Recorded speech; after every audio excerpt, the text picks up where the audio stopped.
Now, the art industry in South Africa is up in arms after the theft of William Kentridge artworks in a Johannesburg gallery. A media appeal has been launched to publicize Kentridge's stolen paintings. Massie of Artinsure believes that putting a great focus on publicizing stolen art will reduce the value of that art piece. Now, according to Interpol, art crime is ranked amongst the top 4 in terms of financial loss. Massie of Artinsure is in studio with me to talk more about this. Good to have you, Gordon. Welcome to Morning Live. How big is art theft in South Africa these days? These days it's growing considerably, and we've seen the growth come through the growth in values as well. South African art was fairly undervalued up until the last 3 or 4 years, and it's now had a phenomenal growth. And as the values grow, the criminal interest is starting to grow. Yeah. And particularly in the last 3 months, we've seen quite a huge spate, a big increase in the frequency of art theft.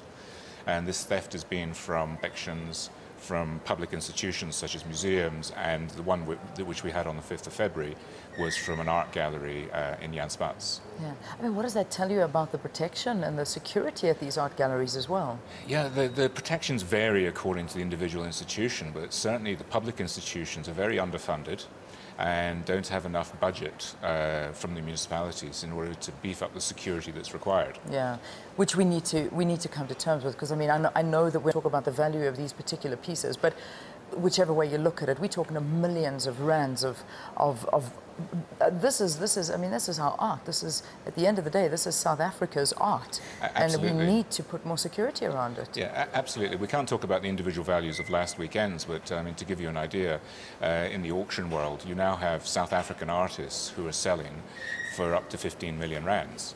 And so there's some huge values that we're talking about, but lower values, but huge in terms of the heritage and the importance for South Africa. Yeah. That's particular in the national institutions. Let's talk about these art pieces that are stolen. What happens to them? Could they already be out the country? They could be out of the country, for definite. Some of these art pieces are very small. They could be put in a briefcase or carry-on luggage, and they could be in Hong Kong tomorrow. The theories behind why people steal art change all the time. Sometimes they're opportunistic thefts, and sometimes they're targeted thefts.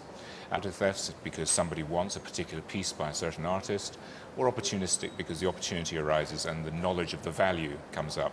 Our job as Artinsure is to try and help to recover those items, and what we do is very quickly publicize the existence of these stolen items. Yeah. And our private investigators work closely with the South African police services, with Interpol, with the Metropolitan Police Force Crime Squad, wherever it might